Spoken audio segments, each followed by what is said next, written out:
Wherever the human organism gets into a certain kind of extreme, it starts an oscillating process going, just as it does in sexual orgasm. And that oscillating process will inspire in others an emotion which they cannot identify either as disgust or as lust. They don't know quite what it is. All those extreme situations, terror, and as we shall see more, response to pain, have an orgiastic quality. And they are therefore embarrassing because they conflict with our image of ourselves as in control, composed, deported. That's in the sense of deportment.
But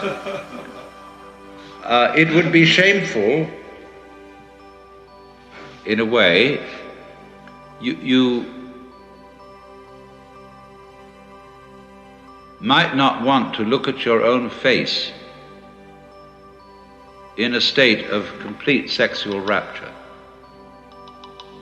As a matter of fact, if you saw a photograph of your face, you wouldn't be able to tell whether you were in pleasure or in pain. It might be either. Because then you see what has happened is that a tide, a vibration, a pulsation has taken over the whole being, so that you are, as it were, in the possession of a god. And that's something taboo. So we begin here to move into a very difficult area,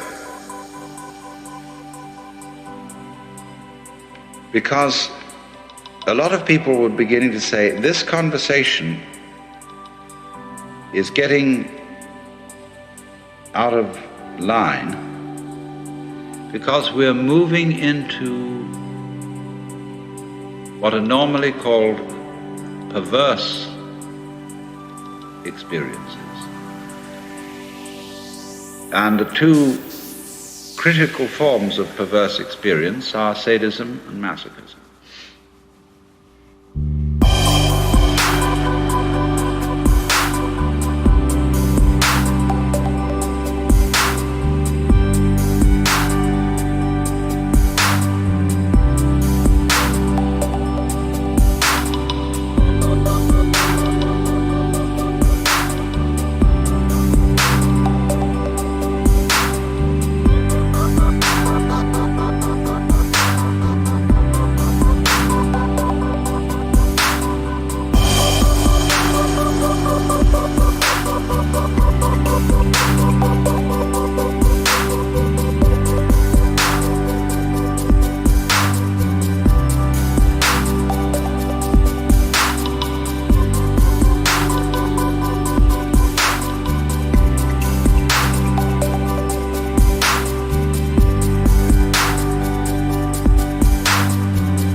Where there is the association of pain and ecstasy. In sadism, the confusion of another person's suffering with that person's sexual orgasm. In masochism, the identification, or if you want to say confusion, of your own suffering with sexual orgasm. Now we say, well, that's pathological, that's absurd. But it exists. People do it all the time, both ways, and sometimes both together. And although this is generally put under the heading of pathology, the fact remains that we can still learn something from it. There's an important principle in there, somehow, somewhere. And perhaps in people who are sadists and masochists, the phenomenon is somehow out of hand because they don't understand the principle. Now, do you realize many sadists want nothing more than that their victim should enjoy the pain? The combination sadist and masochist is perfect.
Many sadists would be quite reluctant if the victim really didn't like participating in this at all. And so there's the joke of the masochist asking the sadist to beat him, and he says, I won't.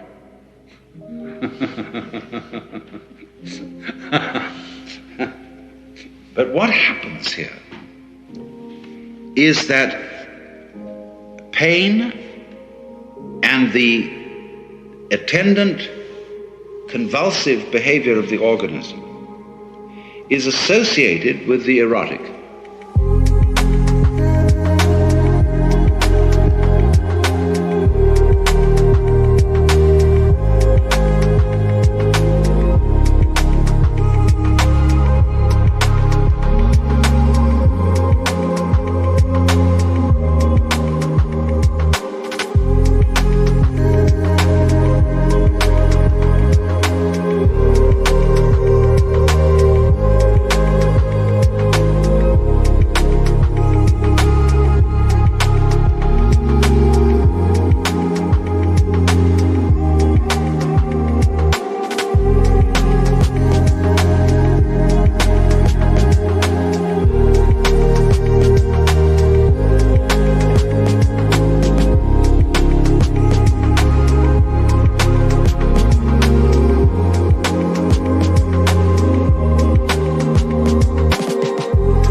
A different value is given to the same symptoms, as, say, it is common in France to get a young woman really aroused, and she will say, "Tue-moi, tue-moi, kill me, kill me," as if to go as far as you can in throwing yourself away to somebody else. Do anything you want to. And in that abandon, you see, there is the possibility that an undulation of feeling which is total orgiastic feeling, may take over. And in that feeling, you see, you are one with what is happening completely. And that's what everybody, as it were, finally aspires to.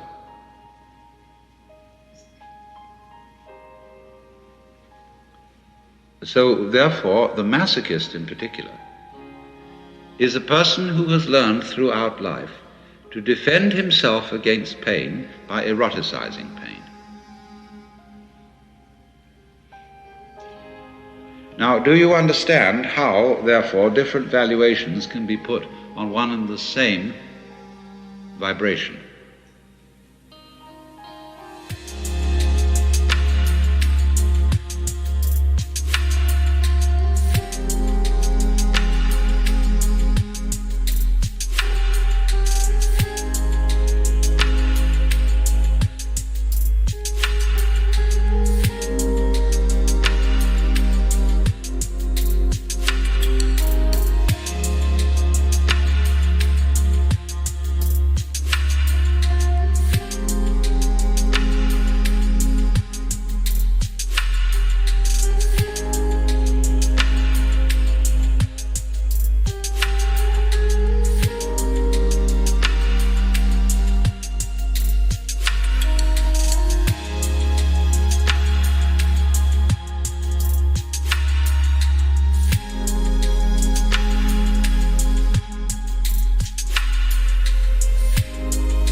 We see, don't we, all that we experience is understandable as a spectrum of vibrations.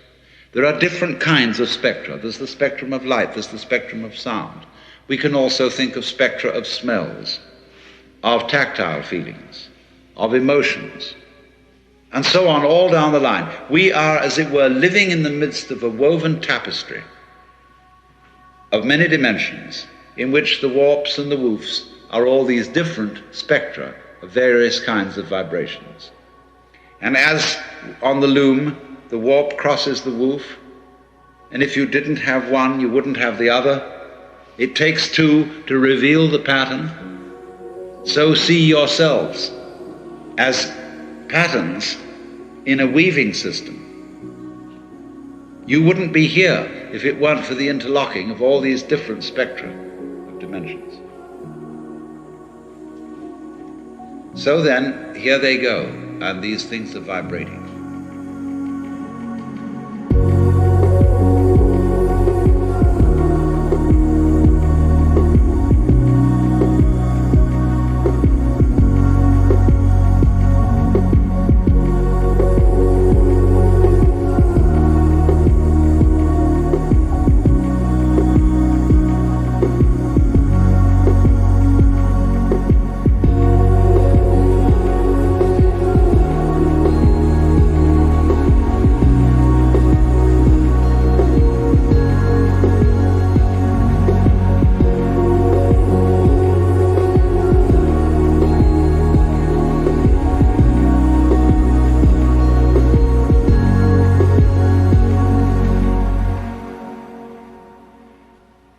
Now, when it reaches a certain point, you say, oh, that's too much.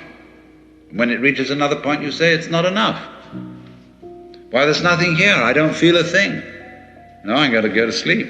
But on the other end, you say, no, you're going far enough. If you go any further, that's going to tear things apart. I can't withhold this tension, see? Now, so some people will say, all right, now relax, take it easy. But often you see the point is you can't do that. So then, what I will say to the person who cannot relax, I will stress his tension. Go the other way. In other words, go with the line of least resistance.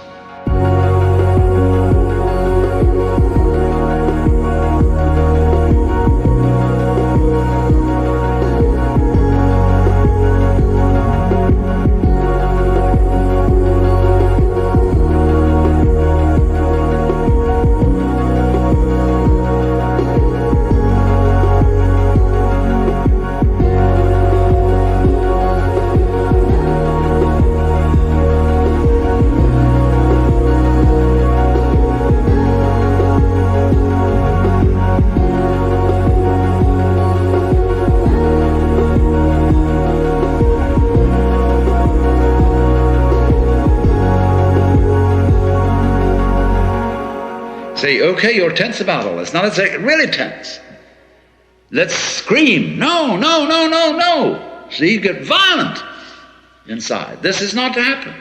See? But so that one way or the other, you see, it doesn't matter which you go, you'll begin to get into this thing. Which is what is happening when the boat of life begins really to rock. Get rocking with it by whatever way is open. But you are not going to force the issue here. Instead of saying to you, you should be doing it another way than you're doing it, I will be saying, now find out the way you must do it and go that way. Now this is a general principle of an art. And we will find there is a kind of, there are limits to this art and how it can be used and so forth. But once the general principles are clear, there aren't many serious problems left.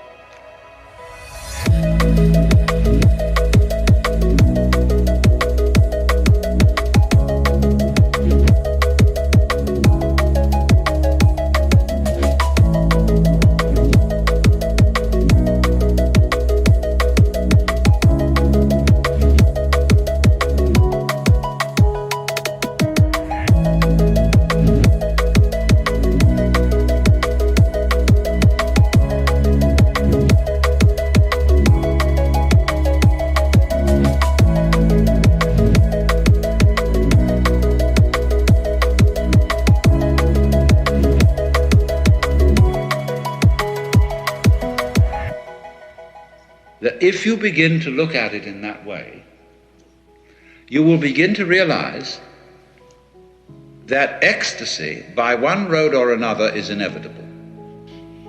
That indeed ecstasy is, in a way, the nature of existence. There is a universe for the simple reason that it's ecstatic. What else is all this fireworks about? It is just like music in this ecstatic thing going off. And you have to be certainly careful in a little way here that any initiation into a deep wisdom is apt at first to demotivate you.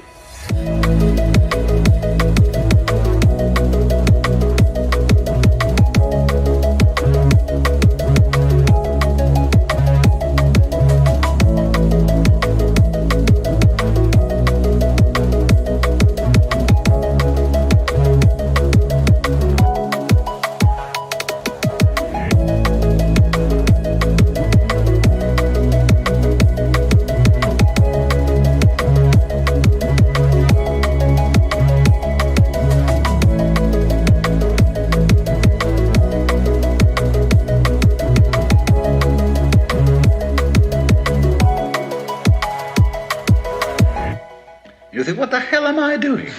And all these projects, and building this up and that up, or doing something to save the world, or so on and so forth. Why, that whole thing is nonsense.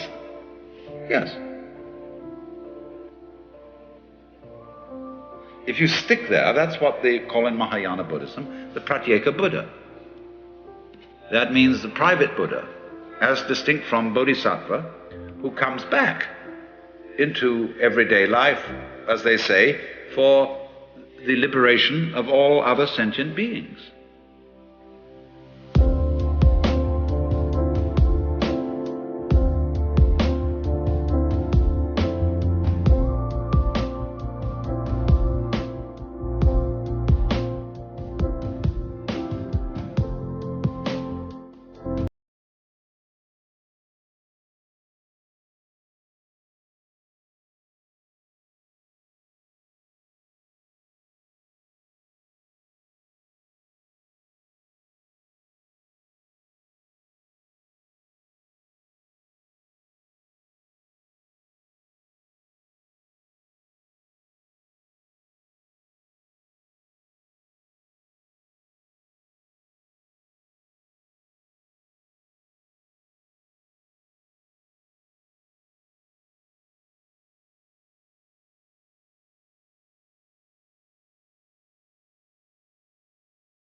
question brings us back again to the experience itself.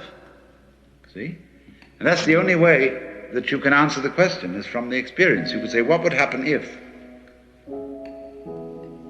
The answer is only, you must feel it, then you will know.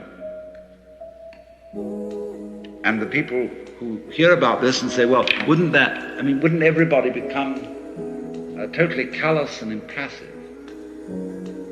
How can you assure me that that wouldn't happen? I say, I can't. But you must get into this state. Then you will find out. There's just no you to get into it anyway.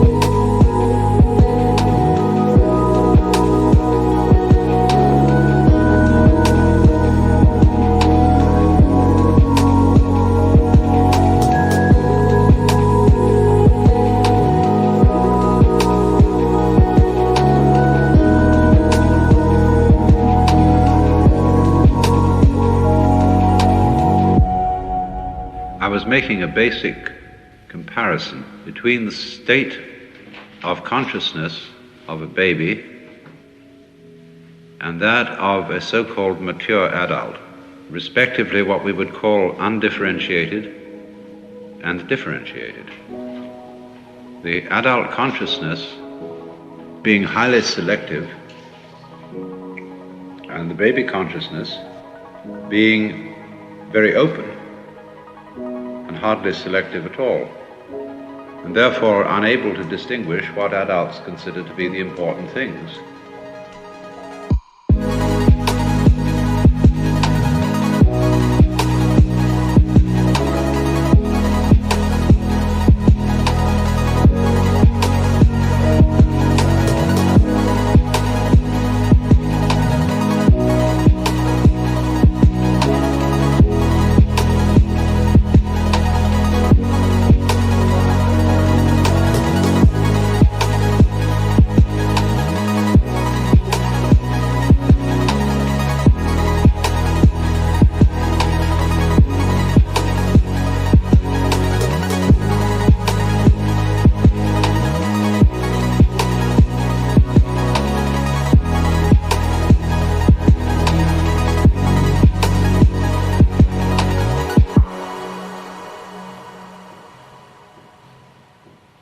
Which have to do with the conventions and rules that the positive aspects, whether they be called good or pleasant or life-giving and so on, must prevail over the negative aspects.